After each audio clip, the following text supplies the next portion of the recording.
प्रणाम। ધોરણ 7 વિષય હિન્દી। એમાં વિદ્યાર્થી મિત્રો આપણે પાઠ 3 સચ્ચા હીરા એક વાર્તા છે, જેમાં આપણે એવું જોઈ ગયા યુટ્યુબ પર જે મેં વિડીયો મૂક્યો એમાં પણ આપણે જોઈ ગયા અને લાઈવ લેક્ચરમાં પણ આપણે તે પાઠ સમજી ગયા કે આપણી પાસે જ્ઞાન હોવું એ ખૂબ જ સારી વાત છે, પણ એ જ્ઞાનને આપણા જીવનમાં અથવા આપણા વર્તન અને વ્યવહારમાં ઉતારવું ખૂબ જ જરૂરી છે। એવી કહાણી એટલે કે એવી વાર્તા આપણે આ પાઠમાં નેક્સ્ટ વિડીયોમાં જોઈ ગયા। તો વિદ્યાર્થી મિત્રો, હવે આ પાઠના આપણે મુહાવરે, એક વાક્યના સવાલ જવાબ, વિકલ્પ વગેરે જોઈશું। હવે આ બધું યુટ્યુબમાં વિડીયોમાં મૂકવામાં આવે છે। લાઈવ લેક્ચરમાં પણ હું તમારી જોડે આની ચર્ચા કરીશ, તો તમે તમારી જોડે હિન્દીની નોટ અથવા કોઈ પણ નોટ બનાવી હોય એમાં લખી શકો છો, કારણ કે પરીક્ષા વખતે આ ખૂબ જ જરૂરી છે। અમુક વિશેષ સવાલ જવાબ હું મારી રીતે તમને વિડીયોમાં મૂકી રહી છું, એટલે તમારે લખવા ખૂબ જ જરૂરી છે। તો વિદ્યાર્થી મિત્રો, સૌ પ્રથમ આપણે આ પાઠના મુહાવરે, અર્થ અને એનો વાક્ય પ્રયોગ જોઈશું। પહેલો મુહાવરો છે ઇધર ઉધર કી બાતે કરના, એટલે કે ગપ્પે લગાના, વ્યર્થ કી બાતચીત કરના। તો વિદ્યાર્થી મિત્રો, દરેક પાઠમાં મુહાવરે આવે જ છે અને મેં તમને સમજાવી પણ દીધું છે કે એનો અર્થ સાચો હોવો જરૂરી છે। વાક્ય તમે તમારી રીતે કોઈ પણ બનાવી શકો છો। અહીંયા વાક્ય આપેલું છે, ઇધર ઉધર કી બાતે કરતે હુએ તીનો મિત્ર ઘર લૌટ આએ।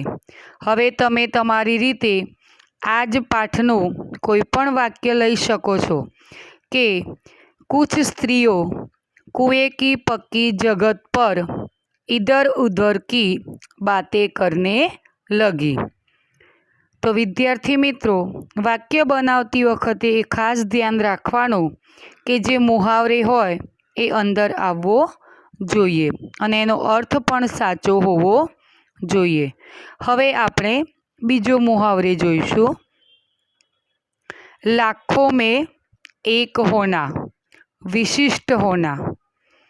વાક્ય છે, ગાંધીજી જૈસા નેતા લાખોं में एक होता है। ત્રીજો મુહાવરો, मन होना, इच्छा होना।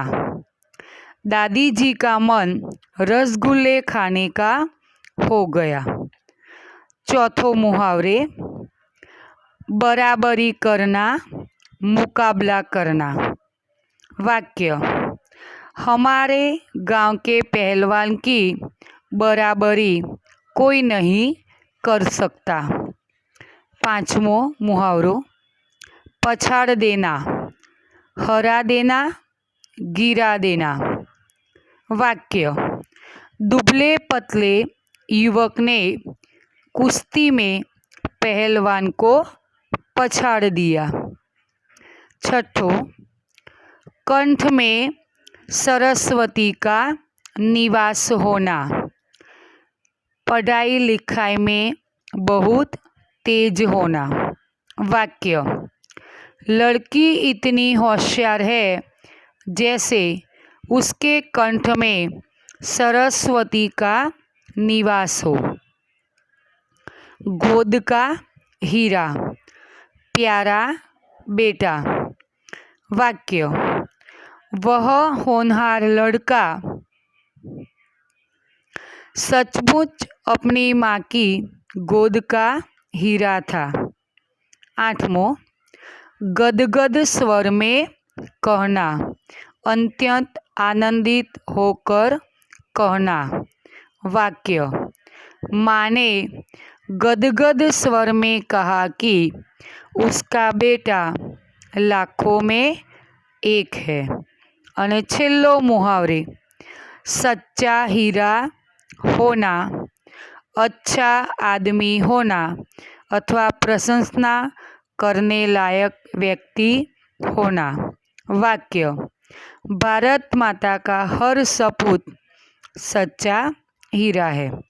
तो विद्यार्थी मित्रों, આપણે આ પાઠના મુહાવરે જોઈ ગયા। આ મુહાવરે જ્યારે મેં તમને પાઠનું ગુજરાતી અને હિન્દીનું વાંચન કર્યું ત્યારે હું તમને પાઠ સમજાવતાની સાથે આ મુહાવરે હું તમને જોડે જોડે સમજાવતી પણ ગઈ હતી।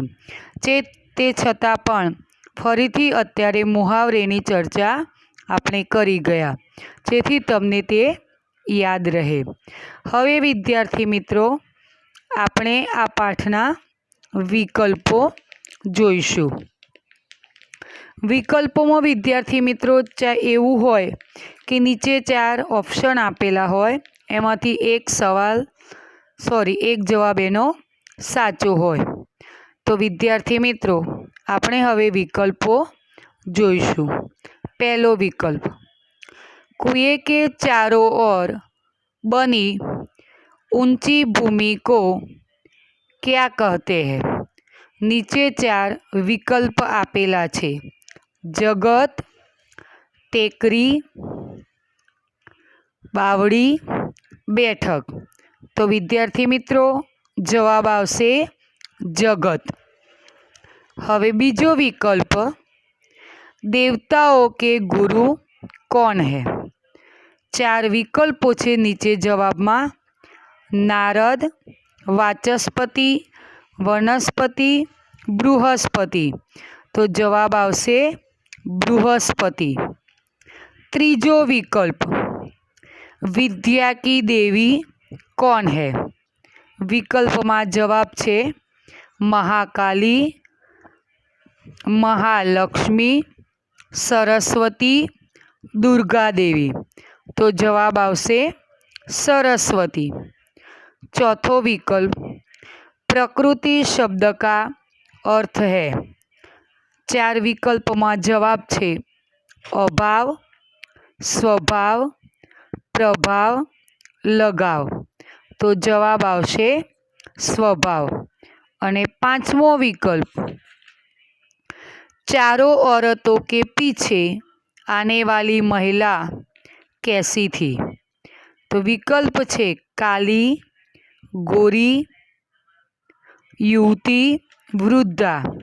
तो जवाब आवशे वृद्धा। हवे विद्यार्थी मित्रों, आपणे आ पाठनी खाली जग्या जोईशुं। खाली जग्यामां कौंसमां जवाब आपवामां आवेला छे, पण ए जवाब खाली जग्यानी रीते बंध बेसता नथी। આપણે ખાલી જગ્યા સૌપ્રથમ વાંચવી પડશે અને એનો જે યોગ્ય જવાબ અથવા એનો સાચો જે જવાબ આવે એ આપણે ખાલી જગ્યામાં લખવો પડશે। પહેલી ખાલી જગ્યા, પક્ષી चहचहाते हुए अपने खाली जग्या की ओर जा रहे थे। जवाब आवशे नीड।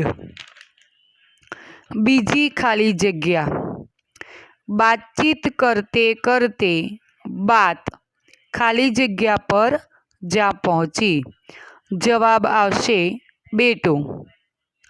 तीजी खाली जग्या, लोग बड़े खाली जग्या से उसका गीत सुनते हैं। तो जवाब आवशे चाव। चौथी खाली जग्या, वह आधुनिक युग का खाली जग्या है। तो जवाब आवशे भीम। पांचवी खाली जग्या, मेरा बेटा साक्षात खाली जग्या का अवतार है। तो जवाब आवशे बृहस्पति। छठी खाली जग्या, तीसरी स्त्री का बेटा उधर से संस्कृत के खाली जगह का पाठ करता हुआ निकला। तो जवाब आवशे श्लोको।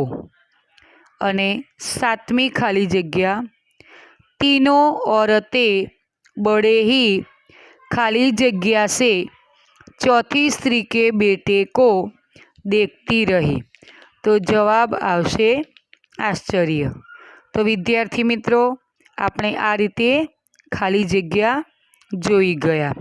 હવે આપણે આ પાઠના એક એક વાક્યના સવાલ જવાબ જોઈશું। પહેલો સવાલ છે, सूर्यास्त के समय गांव की कुछ स्त्रियां क्या करने चल पड़ी। तो जवाब आवशे सूर्यास्त के समय गांव की कुछ स्त्रियां पानी लेने के लिए घड़े लेकर कुएं की ओर चल पड़ी। बीजो सवाल, कुएं की जगत पर बैठी स्त्रियां किनके बारे में बातें करने लगी। तो जवाब छे कुएं की जगत पर बैठी स्त्रियां अपने अपने बेटों के बारे में बातें करने लगी।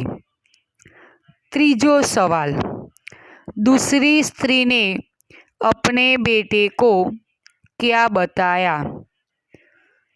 जवाब छे दूसरी स्त्री ने अपने बेटे को आधुनिक युग का भीम बताया।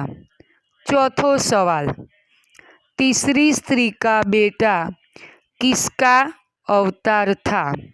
तो जवाब छे तीसरी स्त्री का बेटा साक्षात बृहस्पति का अवतार था। पांचमो सवाल, चौथी स्त्री का बेटा कैसा लग रहा था। तो जवाब आवशे चौथी स्त्री का बेटा बहुत ही सीधा सादा और सरल प्रकृति का लग रहा था। छठो सवाल, क्या देखकर तीनों स्त्रियों को आश्चर्य हुआ।